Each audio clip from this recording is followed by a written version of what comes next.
ta'ala wa barakatuh. Ni sunana Fatima Ahmad Adam, wacce aka fi sani da Zinariya, ko kuma in ce muku Hajiya Sara a cikin fim ɗin Isassu, wato matar Matawalle.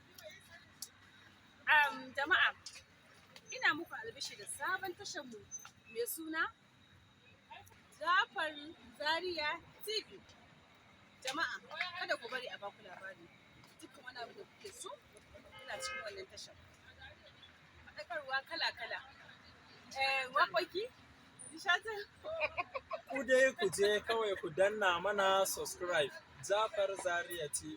Mun gode. Ƙara da ƙararrawa. Muna alfahari da ku. Duk inda kuke, muna tare da ku. Ku danna ƙararrawa for all notification Dan Allah. domin sanar da ku da zarar mun ɗora sababbin ayyukan. Insha Allah. Mun gode. To muna muku fatan alkhairi a duk inda kuke na nesa da na kusa, na ƙauye da na birni.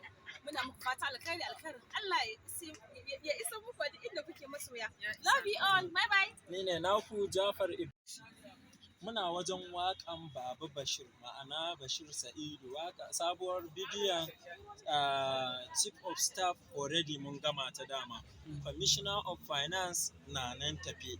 Sannan kuma Bashir Sa'idu for Governor 2023 ita ma tana nan tafe. Yanzu ma haka bidiyon muke yi, kamar yadda kuka gani za ku ga su Hajiya Sara, fitattun jarumai. Ku dai ku tafi tasha ta mai suna Jafar Zaria TV domin shan kallo. Insha Allah a ƙarshen satin nan komai zai gudana. Mun gode.